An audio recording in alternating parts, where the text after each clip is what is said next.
Faded, the sports podcast that you didn't know you needed. Our opinions might be unconventional. The hosts may be tipsy and stoned. Other than that, sit back, grab a drink, and enjoy the show. And remember, none of this neurotic nonsense is in Reflect to the 999 Network.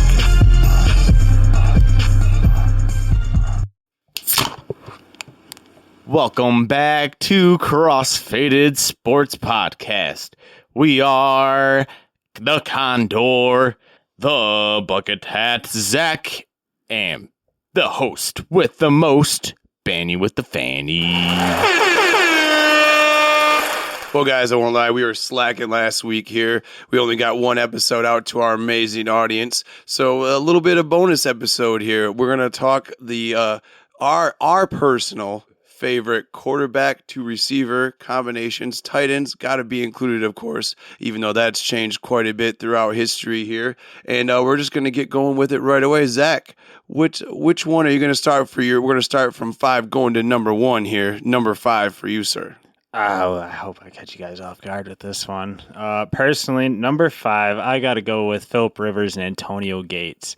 That was an incredible combination. You know, they're number 5 for me. If it was top 10, they might be a little lower, but because they didn't get a Super Bowl. Oh. So that, they're a little bit lower, but their numbers are incredible. 774 catches, 9,543 yards, and 95 touchdowns through 100 and something games. I don't remember the exact number of games, but that's insane. Through one quarterback combination. Especially with him being a tight end. Yep. So they got to be number 5 for me, but they needed some Super Bowls and never got it. Shout out to the former San Diego Chargers, because those were some good teams in the 2000s with LT and Antonio Gates. Shout out to the Mac, because he came from a basketball background, and then all of a sudden Antonio Gates blows up. And now they're like, well, maybe we should look at some of these 6-7 guys running down the court as a possible tight end or an NFL player. I know that's been a hot debate recently, whether or not NBA or NFL players can bridge the gap to each thing. We won't get into that right now. That's a whole other can of worms here. But Connor, what are you doing for your 5th? At number 5, I think I gotta sadly go to the Packers with Aaron Rodgers and Devontae Adams. What? I think that slot and those cross routes with them two, I mean, he was a force to reckon with. He put up numbers like no other. Caught you off guard, didn't I, with that, Zach? Mm-hmm. I love that combo. He was such a great athlete, and Aaron Rodgers used him just about every play. I mean, they're hit like no other. They're on each other's same pages. They connected like no other. And, I mean, he's not doing too shabby now, but definitely him and Aaron Rodgers had a connection, and it was like no Or you other. hate white guys or something? What about Jordy Nelson? I'm pretty sure their numbers together are better overall. Just saying. Just throwing that out there. Not that Devontae Adams and him weren't completely fucking dominant when they were together. Like, can you imagine if Aaron Rodgers had ended up on the Raiders like he was trying to get? Jeez, that team would have been insane. But for me, my number 5, and I feel like I'm going to get some criticism. Even I want to criticize myself for this pick. But Brady and Moss. Now, they only had 35 games together, but 190 receptions, 2,896 yards, and 39 touchdowns. 39 touchdowns in 35 games. Like, I want to hate Tom Brady, and I love me some Randy Moss. I was a big fan of Randy Moss and the Vikings as a kid growing up. I thought he was so cool. And, like, when he got there and all of a sudden just started lighting up the field, I was a fan. I was a fan for a minute. And, especially us being big fantasy football players, like that was, if you had Randy Moss and Tom Brady that season when he broke Peyton Manning's record, you won your league. Like, let's be real. Like that, their numbers together were just insane in such a short amount of time. Well, it was just such a bounce back for Randy Moss. That was the incredible part. I believe he came from the Raiders. Yep. And then, fourth round pick for a future Hall of Famer. So it wasn't that, didn't do too hot with the Raiders, but then went over and just him and Brady had an instant connection, him, Brady, and Belichick. Did you guys, well, now that you mentioned it, so did you guys hear the story that Randy Moss told? I think he did it on either one of the discussion panels or it was actually on NFL Live. He said he literally broke league rules snuck into the hotel while Tom Brady was at a playoff game. And like, he had a friend that was a Patriot, and he was like, hey, like, just tell Tom I need to talk to him for like 5 minutes, And he bought a hotel room at the hotel and like snuck in there and then like had Tom Brady come to his hotel room. He was like, Tom, I want to play with you. And then like Bill Belichick tells the story about how he calls Randy Moss on draft night. And like Bill Belichick calls him. He's like, hey, Randy, this is Bill Belichick. And Randy Moss hangs up. Click. And he's like, what are you doing? And then he calls him again. He's like, who's calling me? This is a prank. Click. And then Bill Belichick has to call him like a third time. And he's like, hey, no, Randy, this is Bill Belichick. Because Randy Moss really wanted to come play for Bill Belichick and Tom Brady. Like, he had so much respect for him. That's insane. I do want to give it a quick throwback real quick. I did the stat research. Aaron Rodgers and Devontae Adams stats beat out Jordy Nelson's by 521 yards. Not by touchdowns, though. Yeah, that's a good question. They've got 65 touchdowns together.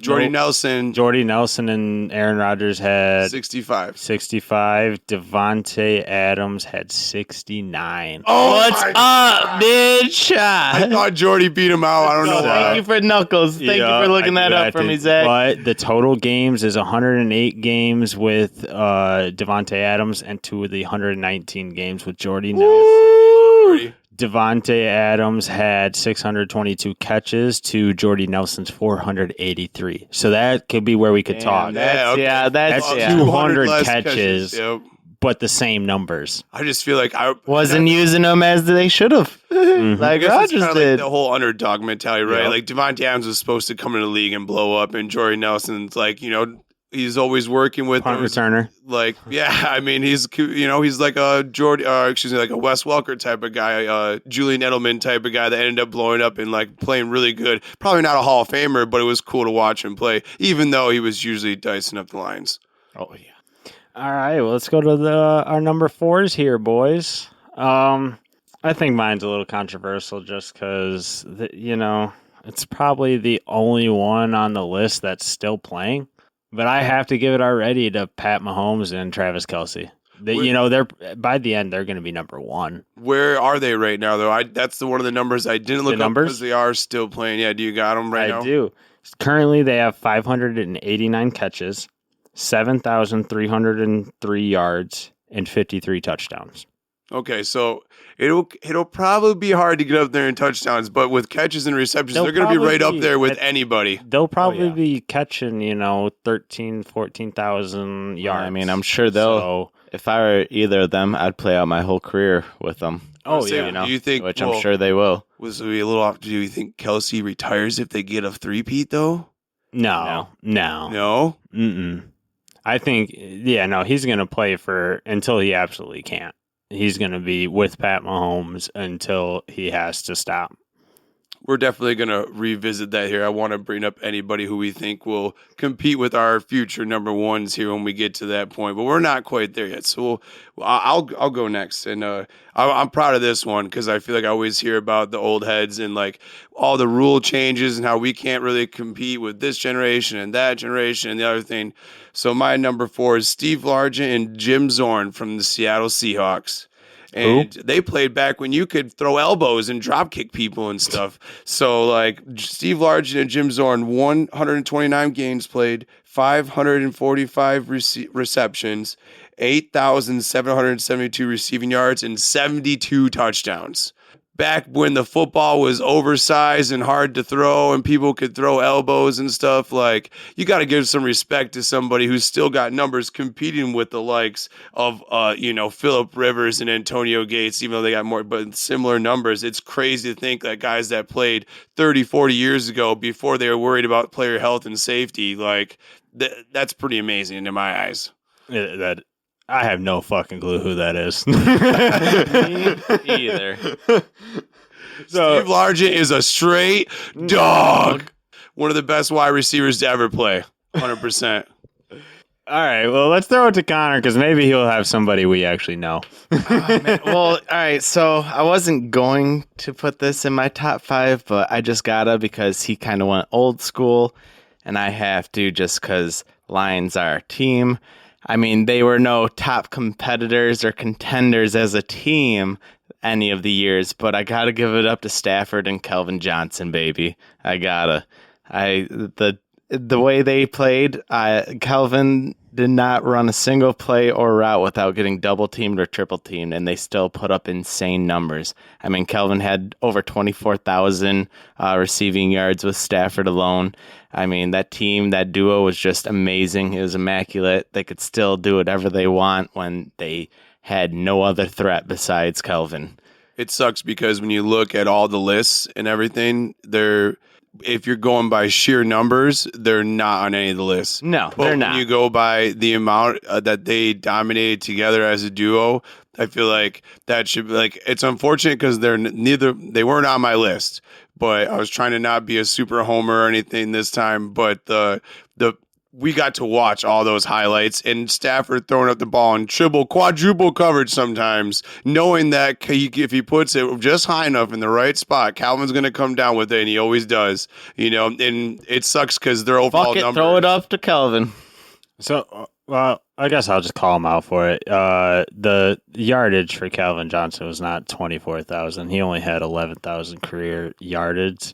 Let me tie. Oh, no, I was looking at Stafford with that year. Yeah, fair enough. But bad. I'll tie in with you Yeah, because this leads in. My number 3 was Stafford. So wait, what was Calvin though? How much did Calvin have? So my number 3 was Stafford and Johnson with 521 catches throughout their career together, 8,315 yards and 57 TDs. So that's an insane numbers for another duo that never won a Super Bowl. And never did shit really because our team. But Detroit didn't know what to do back then. But now that we got Brad Holmes, that's a different story. That's right. We have better ownership, better management, better coaching. Now let me get 2 claps and a lion's roar. But yeah, so my number 3, we're going to have to jump right to number 3 just because I'm going to have to tie in with Connor there. Calvin Johnson and Matt Stafford. What an electric duo. We got the specialty of watching them as we got to grow up. And like just knowing that the fuckery of the Calvin Johnson rule. Oh yeah.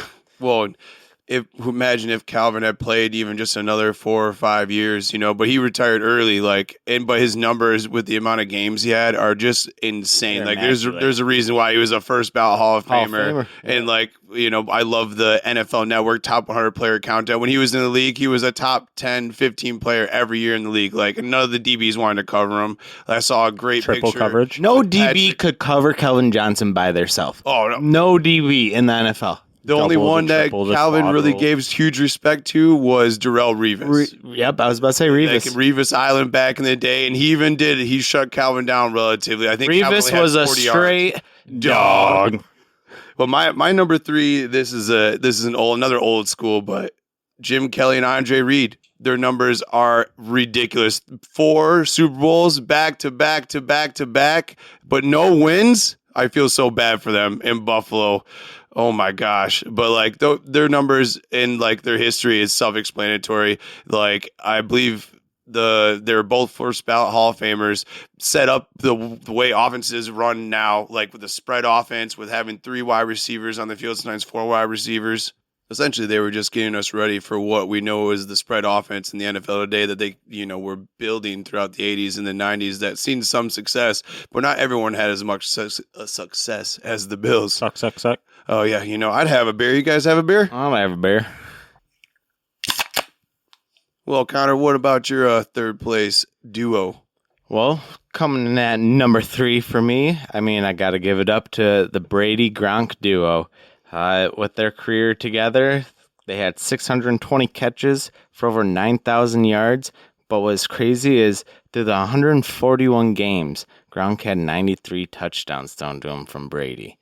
You're not averaging a touchdown a game, but pretty damn close when you think of the numbers and stats when it comes to NFL. That's just an insane amount.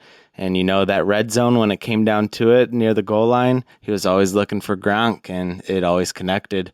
It was just a go-to play. And he was looking for Gronk at any. Yes, he was on the 2-yard line. He was always. He's looking for Gronk. He was always looking for Gronk, but Gronk was, oh my God, a red zone fanatic, and always was, and still is, and before he retired, every time you're like, all right, Brady's looking for Gronk. If they're within the 20-yard line, I mean, yeah, he had threats, Mike Evans or different wide receivers, but yeah, he was looking for Gronk, but especially in the red zone. It's so crazy because, like I said, with the Brady and Moss thing, I want to hate the Patriots. I want to hate Tom Brady. It sucks But, because he's a Michigan. You can't man. hate Rob Gronkowski and listen to all his quotes. He's like, I don't watch film. I just let Tom do it, and then I do what he says. Tom tells me what to do. Like, I'm bigger and stronger and can't faster hate than everybody Gronk. on the field, so I just run my route, and I know I'm going to get the ball. Yes. Wait. We did say this in our first episode. We can hate Gronk. He should have been a Detroit Lion. Oh, well, I think I understood why he was like, nope, I'm going to be Detroit. See ya. I'm retired now, bitches. I'm gone, son. But yes, as Baney said, that was the Matt Patricia era.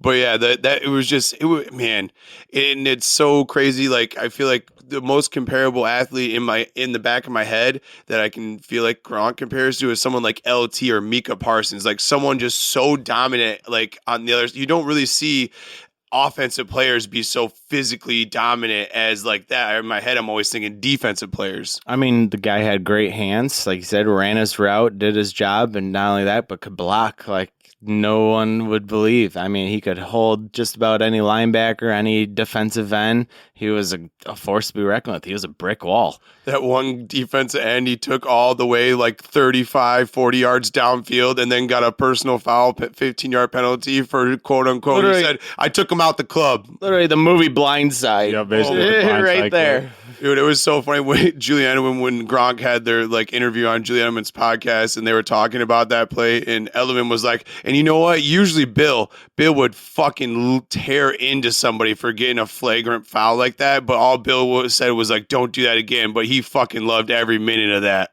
The only thing I can't love about Gronk is these USAA commercials that he's always in. They have him scripted. I wish they'd just let him have free range and roll of what he wants to say, because they'd be so much more funny. But he's a robot in them all type deal. I mean, it's funny, but oh my lord! Listen, if we're gonna, all those ESPN commercials suck though, because they're catering to like an older male audience. So a lot of them are like, do you have type 2 diabetes? Do you need an erectile dysfunction pill? And I'm like, no, I'd rather hear Gronk doing some stupid USAA fucking things all day. But all right, Brings us to number 2 then. You want to start us off? Yeah, let's switch it up. Connor starts. Oh, me? All right. Well, I'm going to throw you guys for a loop just because I'm going out on a limb and taking a gamble. And I'm going with, hopefully, these words don't bite me in my ass. Going Nico Collins and Stroud. What they're going to be capable of within the next few years, in my opinion. Michigan guy and an Ohio State guy. Bold of you, Cotton. Bold. I mean, the numbers they put up last year, Dodgeball. they're only going to get ever so better. They're going to keep getting better and better, and I think they're the type of players that will stay and want to play together for years and years to come, and I can see them putting up numbers like no other. I don't think he understood the question. Yeah, Are we doing new players or what? I was gonna say that I wanted to end the whole thing with future quarterback combos that would be some that could be comparable to some of these guys. No.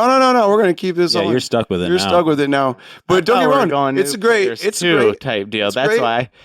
Well, you talk about Patrick and Kelsey. They're still playing right now. I didn't. Or talk you about did. them. I did, but Yeah, they you have did. they have Comparable numbers though. They have numbers to back it up. Yeah, Well, they could be on the list. Their numbers are with everyone else. So that's okay. my words. Except They Baney's Magic Land. Is there somebody else that comes to mind for your number 2 that doesn't overtake your number 1? We'll go back to Nico Collins and CJ Stroud because I would like to go into that a little bit more because honestly, I have other combinations for my future combinations. I did not think of them, and that's a great fucking pick. It is. That's why I switched it out type deal, because I thought we were maybe going newer. But if I gotta go old school with both second and first pick, my second pick is definitely gonna be Drew Brees and Jimmy Graham. All day.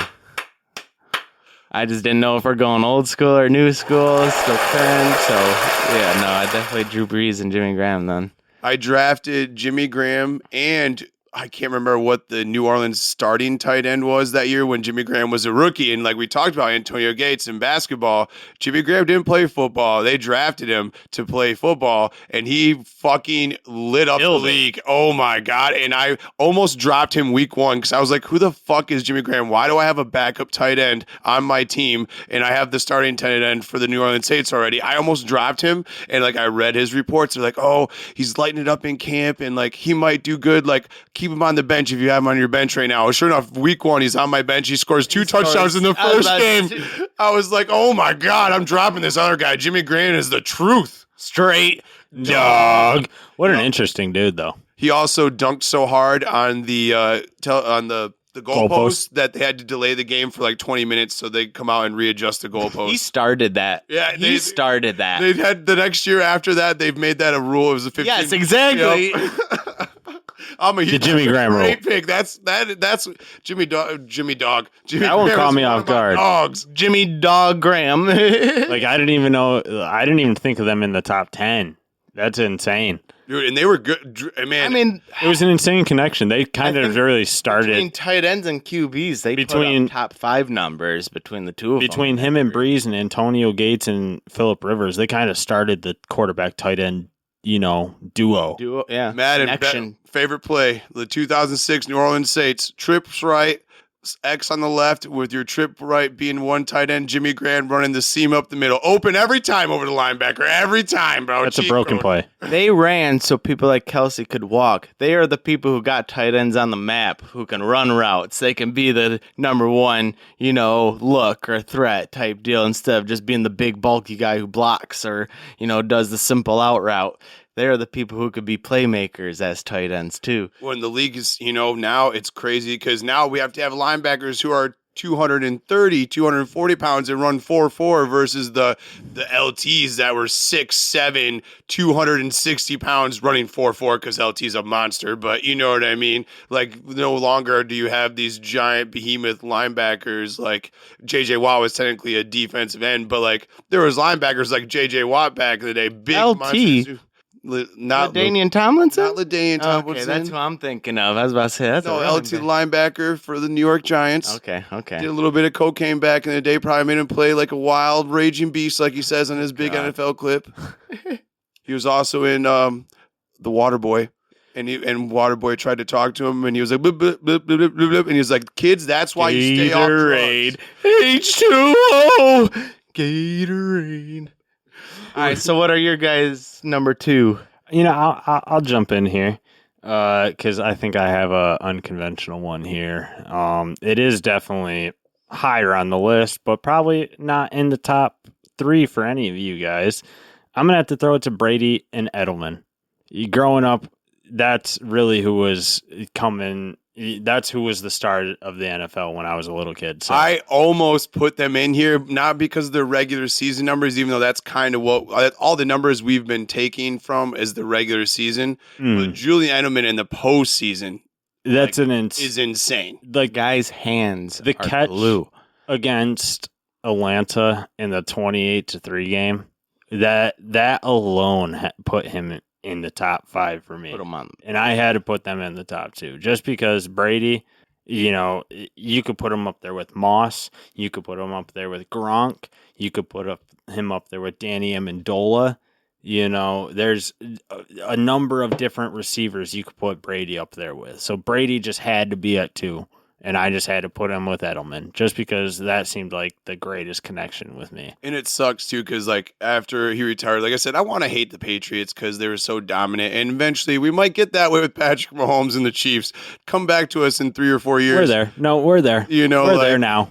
But I love Julian Edelman's podcast. I love listening to him talk about Patriot stories and how he played the game. Listen to him talk him and Wes Welker on his podcast talking about how if one of them got knocked out, the other one had to be the first one to come over and pick them up and be like, hey, it's July or September 3rd. We're playing the Vikings right now. It's the second quarter and you just got knocked the fuck out. So stand up and wipe those stars out of your eyes and go to the tent real quick. And then they'd be like, okay, I pass. And then Julian Owens, like I saw stars for like the rest of the season. And I told Wes, if I see stars again like that, I'm going to probably have to retire. And then Wes Welker's like, you saw stars for like the next 9 years though, didn't you? I'm like, that's a fucking football player right there. That's a man. Not saying it's healthy or right, but like that was basically everyone on the Patriots in that era, though. Yeah, like, you know, he knew what his worth was. He had to go across the middle and take a fucking hit and catch the football. That's a man right there.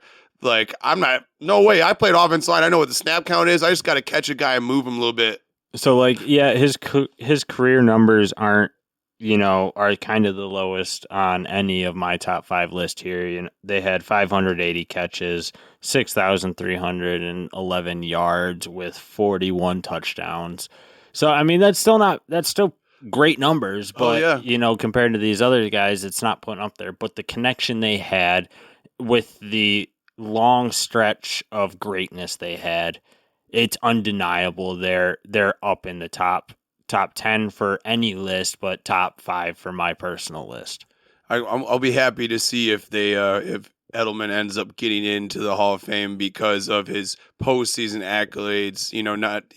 His regular season numbers aren't anything crazy, but his postseason numbers are pretty nuts. And like obviously the Super Bowls and everything, like we always judge, especially in the NFL on championships. It's not the MLB where you have to have most ridiculous numbers of anybody in a generation for the last 20 years to get in the Hall of Fame. Like it seems to be you have to be on a championship team with a championship pedigree and win in the playoffs, and that's how you get into the Hall in the NFL. But that's a different conversation for another day. That's a couple of amazing picks, guys. I like that. I feel like I'm taking a cop out now after getting excited over your guys' picks. I'm just going easy. I'm going Drew Brees and Marcus Colston. Like I feel like when Drew Brees first got to the Saints, there was a little bit of a struggle, and he finally found his connection with Colston. And like we used that other receivers coming out. Obviously, Jimmy Graham was a huge help to help build up Colston back in the day. But like man, Brees just was the epitome of a consistency. Even after like Brady was still there, but he had a couple off seasons, and Peyton retired and then went to the Broncos and got hurt, went to the Broncos. And then there's Drew Brees, 5,000 yards, 4,000, 9,000 yards, or 4,900 yards, 5,000 yards, 4,800 yards, 5,000 yards, 5,551 yards, the fucking record or whatever it is. Like, and to have somebody like Marcus Colston, who's kind of similar to like a Devontae Adams or a Jordy Nelson, he's not Justin Jefferson or anything. Like they built a connection and built a repertoire and like built a career together. Like, well, we're gonna get to the number 1 now, and I'm gonna go first because Peyton Manning is my dog. That's my boy right there. I think we might be in agreement. So you might be going for both of us here. I grew up loving Peyton Manning and Marvin Harrison and the Colts, and obviously that's where all my hate stems for the Patriots.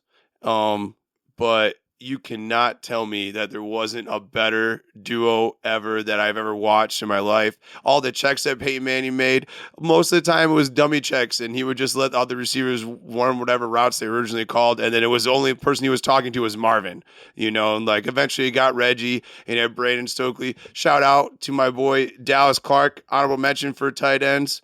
393 catches, 4,535 yards, and 44 touchdowns. Another member of that amazing Colts offense, which they should have probably got a nickname, but they just talk about it as Peyton Manning's offense, which I think is hilarious, But the foreheads.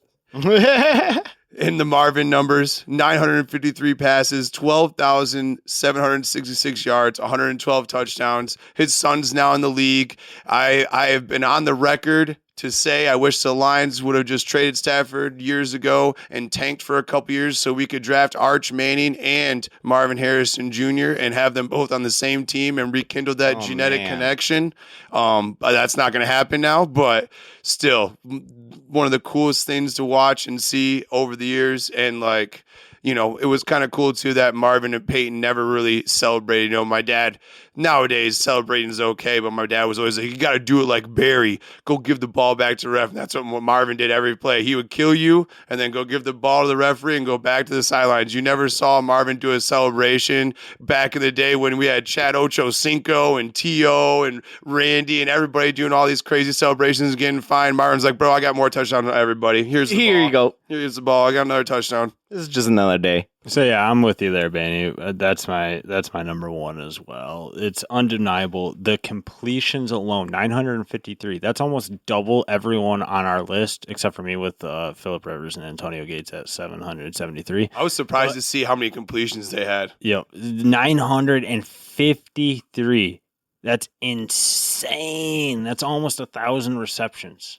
Just to one 1,000. player. Yeah, and and honestly, when you think about the term that Peyton Manning and Marvin Harris Sr. had was not as long as some of these other guys like Philip Rivers and Antonio Gates. They had, I'm not sure right now how many more games they had, but it feels like they at least had a few more seasons together than Marvin Harrison and Peyton Manning. Oh, Philip Rivers played, I think, like 17 or 18 years, and Antonio Gates played well into his 30s. So, like, there's a reason why they're top 3 on this list with receptions, yards, and touchdowns. Like, they played together for even Antonio Gates. I remember I was just having this thought when you mentioned him.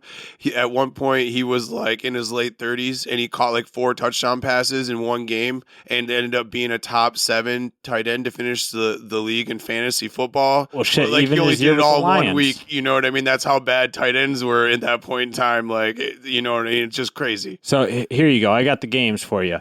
Peyton Manning and Marvin Harrison Sr. had 158 total career games together. Philip Rivers and Antonio Gates had 194. Yeah. So the difference in what is that, 40 something games there, almost 40. Can you imagine if they played another 40 games together? Like, That's basically 2-3 seasons. That's why my number one shits on everyone. oh yeah. Wait to it. Wait, I got it. You ready? Quintez Johnson and fucking goddamn, I forgot his name already. Quarterback for the Chargers right now, Justin Herbert. Yep, Quintez Johnson and Justin Herbert. Oh yeah. I was just gonna On go his track. Joey Harrington and Charles Rogers. Is that who you're thinking of picking, both of you? Yeah. Joey Oh, Harrington. no, mine was a complete He was gonna joke because restore the they did roar. not have like any catches. I was about last to say they had jack shit. Yeah, fuck you. You're giving me shit for Collins and Stroud. I see you Yep. guys. Fuck you guys. Well, fuck you both, because my number one's definitely number one. Going with Joe Montana and Jerry Rice up Oh, in this yeah. bitch. See, I really wanted to do them too, like my number 2, but I couldn't pass up Brady. And no, Michigan fan, I get that. Yeah. Whatever, but I had to hate him. you can't look past the stats with their 77 games that they had in total play together. 386 receptions for 6,700 yards. They're averaging 17. Well, Rice was averaging 17 yards per catch. Guy had 67 touchdowns in 77 games. Not only that, but had 2 Super Bowls together, and then combined, they got 7 Super Bowls. So separate from each other, we're still star athletes, but together they're amazing. Got 2 rings with it.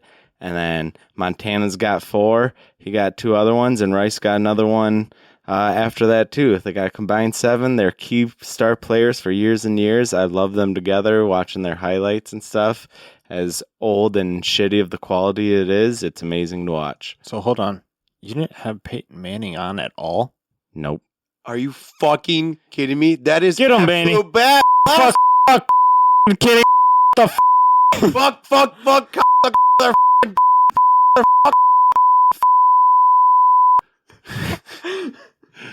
It's absolutely unacceptable. Although we did not let you wear your Peyton Manning jersey to the draft, but still. Yeah, that's okay. That's a good thing. We talked about that already. But either way, you want to know who's got more touchdowns with Jerry Rice than Joe Montana?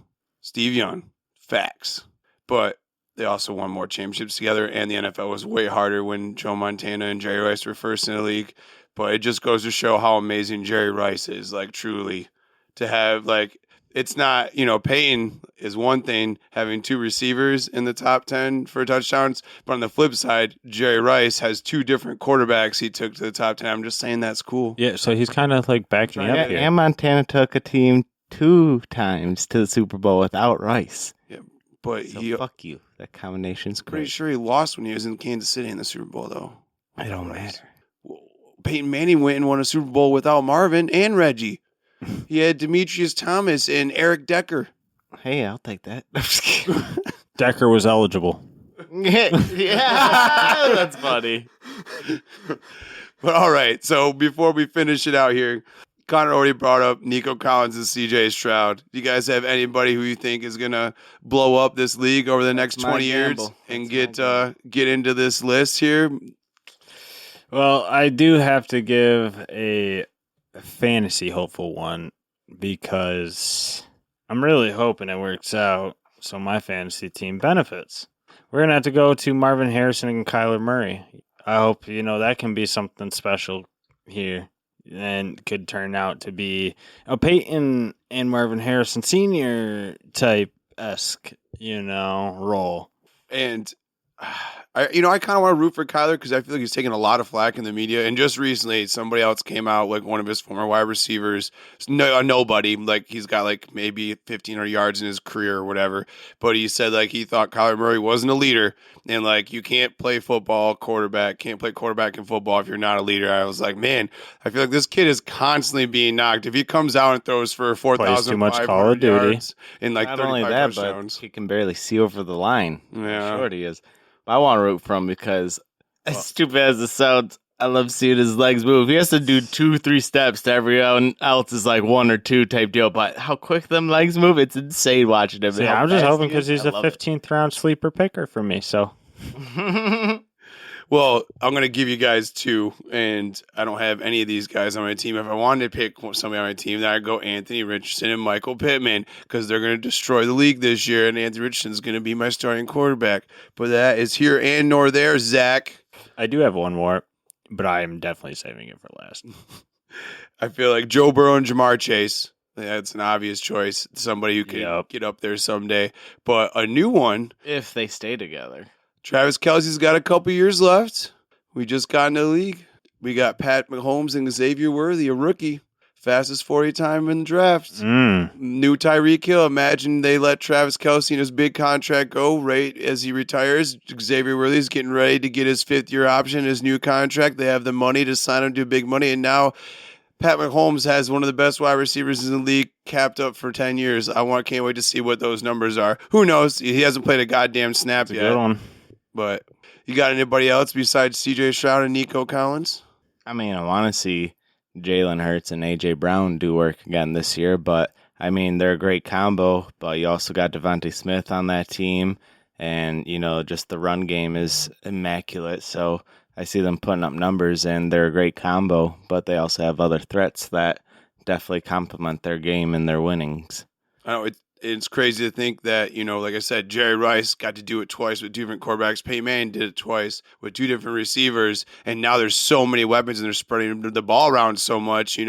Marvin Harrison had like 122 catches, and that was the record for a while until Brandon Marshall broke it. And we barely see receivers go over 100 catches anymore in a season. Oh, yeah, No, nowhere near. But, well, on the note of Jerry Rice having to do it with multiple quarterbacks, my final one here, I think you guys will both fucking love this. We're going to give it, this is really giving him high praise here, and he deserves it just because of his work effort here. But to have the Jerry Rice standard of having to be able to support, in my opinion, 2 future Hall of Fame quarterbacks, we're going to give it up to Amon-Ra St. Brown. He's going to have a great career with Jared Goff, and then when Hendon Hooker comes out, that's going to be the backup. It's going to be the future Steve Young and Joe Montana story. That would be amazing to see Amon-Ra St. Brown play. I bet you guys weren't expecting 16 years and retire as a Lion with a couple rings, and maybe a couple Offensive Player of the Year awards. With his buffs on. That's right. And blue hair. Well, thank you guys as always for listening to us. We are Crossfaded Buckethead Zach, the Condor, and Banny with the Fanny. Yelly. Everybody love everybody. You say we are cross bucketheads. We got the buff wearing, 8 mile riding, MCDC grip feeling, Go look back. You might sack stealing, pressure making, Oh, I thought I hit. high flying, You just spam kneecap biting, in your face, the flare, smash mouth, Detroit Lions D. There. We like sports and we don't care who knows. From shooting hoops to the Super Bowl. We like sports and we don't care who knows. Football.